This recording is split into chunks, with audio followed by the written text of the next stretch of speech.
Hi, this is Miss Rabaya, and I will be reading to you chapter one of Just Mercy. The title is Mockingbird Players. It was in my late 20s and about to start my fourth year at the Southern Prisoners Defense Committee when I met Walter McMillan. His case was one of the many I was trying frantically to keep up with. After all, a crisis was growing. Alabama had no public defender system, which meant that many death row prisoners didn't have lawyers to represent them. My friend, Ava Ansley, was an Alabama prison project to track cases and match lawyers to prisoners. In 1998, we got federal funding to create a legal center that could represent people on death row. I'd already worked on lots of death row penalty cases in several southern states, sometimes winning a stay, which puts a stop to the execution, just minutes before an electrocution was scheduled. When I'd last visited death row, I met with five desperate condemned men: Willie Tabb, Vernon Madison, Jesse Morrison, Harry Nix, and Walter McMillan. The most memorable thing about Walter was how insistent he was that he'd been wrongly convicted.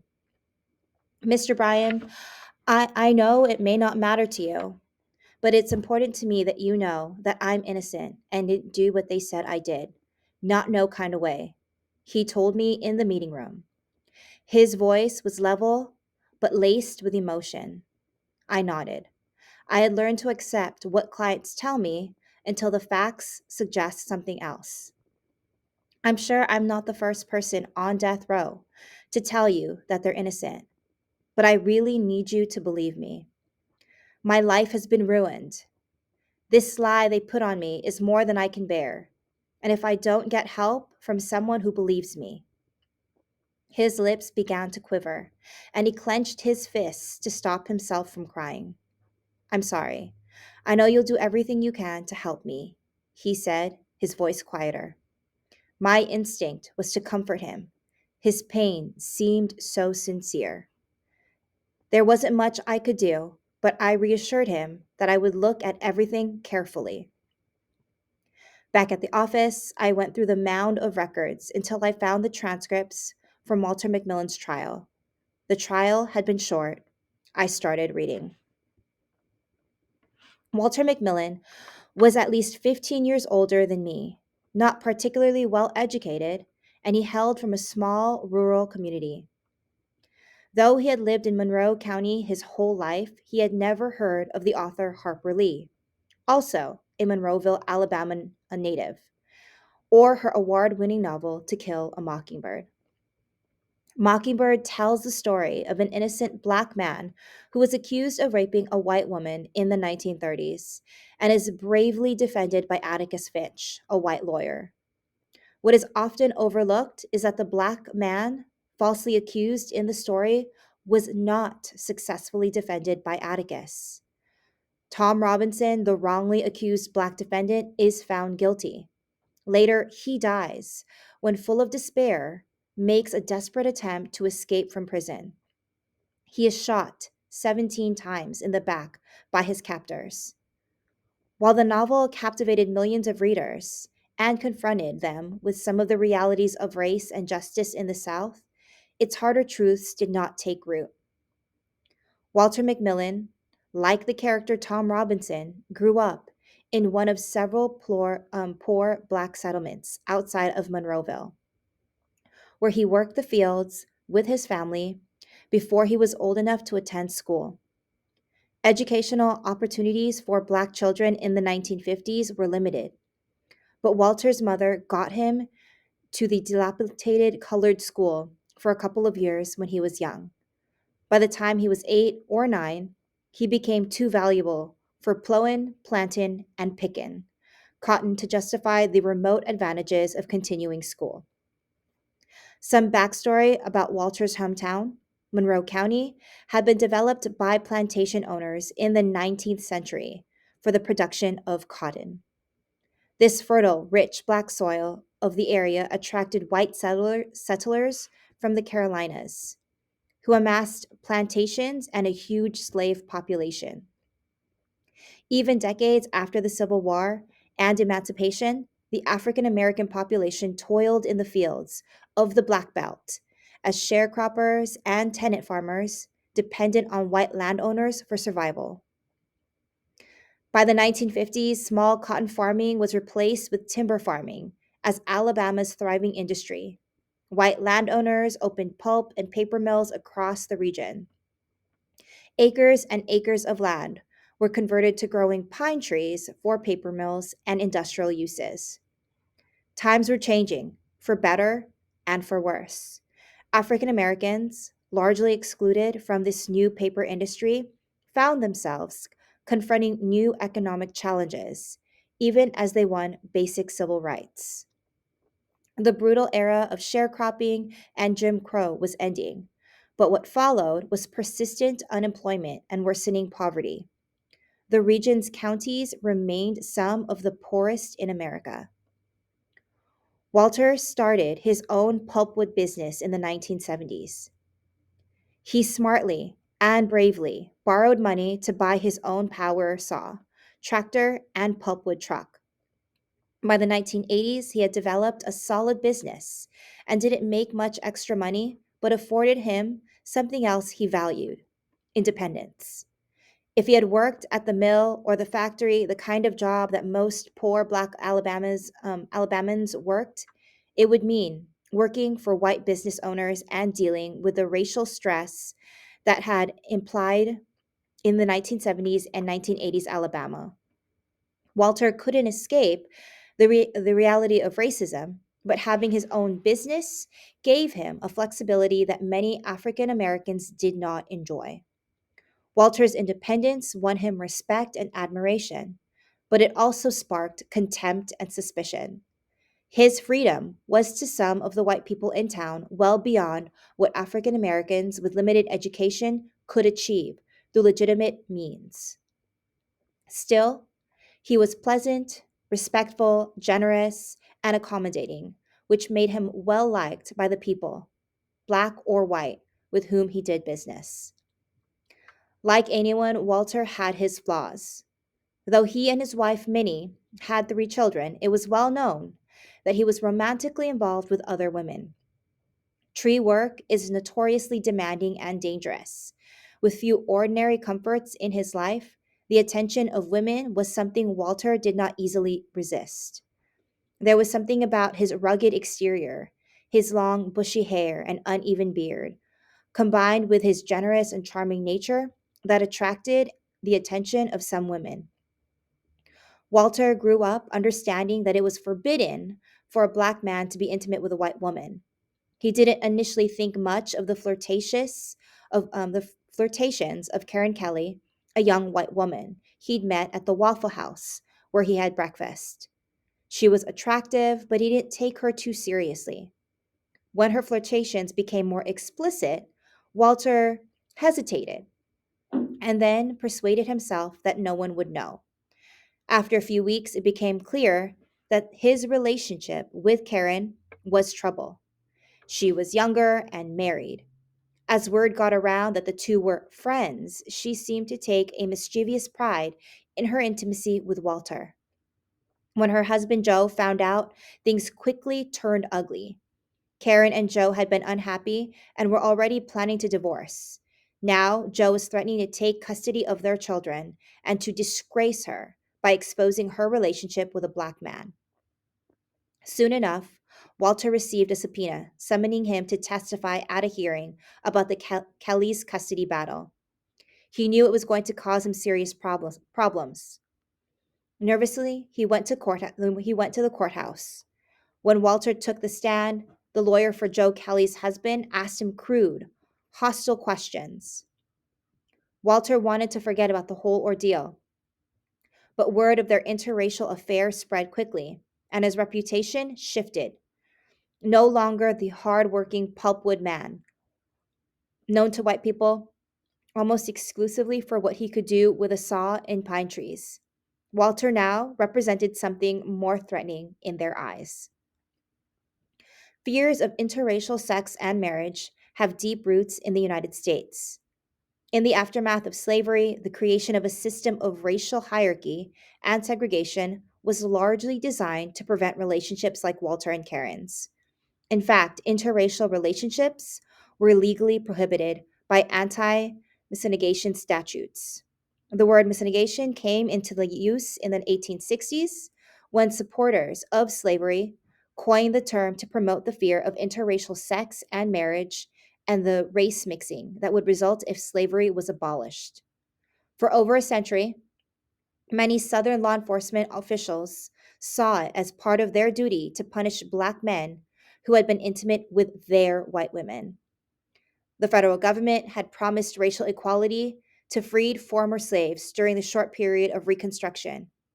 But after federal troops left Alabama in the 1870s, white supremacy swiftly returned, and a series of racially restrictive laws enforced the subordination of African Americans. Voting rights were taken away. Interracial sex and marriage were criminalized, and states throughout the South used the anti miscegenation laws to justify the forced sterilization of poor and minority women. Forbidding sex between white women and Black men became an intense preoccupation throughout the South. In 1882, the Alabama Supreme Court reviewed a case regarding an affair between Tony Pace, an African American man, and Mary Cox, a white woman. Both received prison terms. In the following year, the United States Supreme Court reviewed the Alabama's court decision, using separate but equal language, just as the Plessy versus Ferguson case would 20 years later. The court unanimously upheld Alabama's ban on interracial sex and marriage. Following the court's decision, many Southern and Midwestern states passed racial integrity laws that made it illegal for African Americans and sometimes Native Americans and Asian Americans to marry or have sex with white people. It wasn't until 1967 that the US Supreme Court finally struck down anti miscegenation statutes in Loving versus Virginia, but restrictions on interracial marriage persisted even after the landmark ruling. It was only in 2000 that the issue got an Alabama statewide ballot, where a majority of voters chose to eliminate the ban, although 41% still voted to keep it. Occasionally, drinking too much, getting into a fight, or even having an extramarital affair. These slip ups weren't significant enough to destroy the reputation and standing of an honest and industrious Black man. But interracial dating, particularly with a married white woman, was for many whites a transgression in its own unique category of danger, with corresponding extreme punishments. Hundreds of Black men have been lynched for even substantial suggestions of such intimacy. Walter may not have known the legal history, but like every Black man in Alabama, he knew deep in his bones the perils of interracial romance for Black men. Nearly a dozen people had been lynched in Monroe County, and dozens of additional lynchings had taken place in neighboring counties. These lynchings were acts of terror, inspiring fear that any encounter with a white person, any social misstep, any unintended slight, any ill advised or comment could trigger a gruesome, even deadly attack. Walter heard his parents and relatives talk about lynchings when he was young. When he was 12, the body of Russell Chadley, a Black man from Monroe County, who was reputed to have an interracial romance, was found hanging from a tree in Vredenburg, Alabama. Walter remembered well the terror that shot through the Black community in Monroe County when Charlie's lifeless, bullet-ridden body was found swinging in a tree. And now it seemed to Walter that everyone in Monroe County was talking about his own relationship with Karen Kelly. It worried him in a way few things ever had. A few weeks later, an even more unthinkable act shocked Monroeville.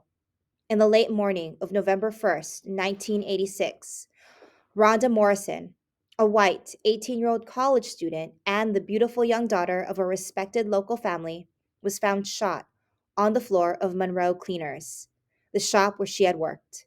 Murder was uncommon in Monroeville. The death of young Rhonda was a crime unlike anything the community had ever experienced. She was popular, an only child, and the kind of girl whom the entire white community embraced as a daughter. The police initially believed that no one from the community, black or white, would ever do something so horrific. They pursued two Latino men who had been spotted in Monroeville, looking for work the day Rhonda Morrison's body was found. Police tracked the suspects down in Florida, but found that they could not have committed the murder. The former owner of the cleaners, an older white man named Miles Jackson, fell under suspicion, but there was no evidence that pointed to him as a killer. The current owner of the cleaners, Rick Blair, was questioned but considered an unlikely suspect. Within a few weeks, the police had tapped out their leads. People in Monroe County began to whisper about the incompetence of the police. Why couldn't they find a suspect? People murmured. Tom Tate was elected the new county sheriff days after the murder took place, and folks started to question whether he was up for the job. After all, a murderer was on the loose. Meanwhile, Walter was wrestling with his own problems. He had been trying to end his relationship with Karen Kelly. The child custody proceedings and public scandal had taken a toll on her. She had started using drugs and seemed to fall apart. She began to associate with Ralph Myers, a white man with a badly disfigured face and lengthy criminal record. The relationship with Myers brought Karen to rock bottom. Together, they became involved with dealing drugs. They were also implicated in another surprising crime, the murder of Vicki Lynn Pittman, a young woman from neighboring Escambia County. While the death of Vicki Pittman was news, it failed to compare to the continuing mystery surrounding the death of Rhonda Morrison. Vicki came from a poor white family, several of whose members were incarcerated. It was as if her lower social standing caused her life and her death to be seen as less valuable than Rhonda Morrison's. Police quickly concluded that Ralph Myers had been involved in the Pittman murder. When the police interrogated him, they encountered a man as psychologically complicated as he was physically scarred. Emotional and frail, Ralph craved attention. His skills it lay in manipulation and misdirection. He believed that everything he said to be epic, shocking, and elaborate. As a child living in the foster care, he had been horrifically burned in a fire. The burns so scarred and disfigured his face and neck that he needed multiple surgeries to regain basic functioning. He'd grown used to strangers staring and wincing at his scars. He was a tragic outcast who lived on the margins. So he tried to compensate by pretending to have inside knowledge about all sorts of mysteries. Myers eventually admitted that he may have played an accidental role in Pittman's death, but quickly put the blame for the murder itself on others. And the more he talked, the less believable his stories sounded. Officials began to suspect that Myers was the only killer and was desperately trying to cover up his tracks. Ralph Myers was illiterate, but he knew it was the Morrison crime that was preoccupying investigators. He changed his story again. This time, he told investigators that he had been involved in the murder of Vicki Pittman, along with Karen Kelly and her black boyfriend, Walter McMillan. But that wasn't all. He also told the police that McMillan was responsible for the murder of Rhonda Morrison too. That assertion got the attention of law enforcement officials who were eager to pin the murder on someone. To see whether Ralph Myers and Walter McMillan were actually in cahoots, an ABI agent asked Myers to meet Mr. McMillan at a store. Agents would monitor the encounter, watching from afar. The test would be whether the two men recognized each other. Once Myers entered the store, he was not able to identify Walter McMillan. He had to ask an owner of the store to point Mr. McMillan out. He then delivered a note to Mr. McMillan, supposedly written by Karen Kelly. According to witnesses, Walter seemed confused both by Myers, a man he had never seen before, and the note itself. Walter threw the note away and went back to what he was doing. He paid little attention to the whole odd encounter. The ABI agents were left with plenty of evidence indicating that the two had never met, let alone committed murders together. Still, they persisted with the McMillan theory. Time was passing, 7 months by now, and the community was fearful and angry. They desperately needed an arrest. Monroe County Sheriff Tom Tate did not have much law enforcement experience.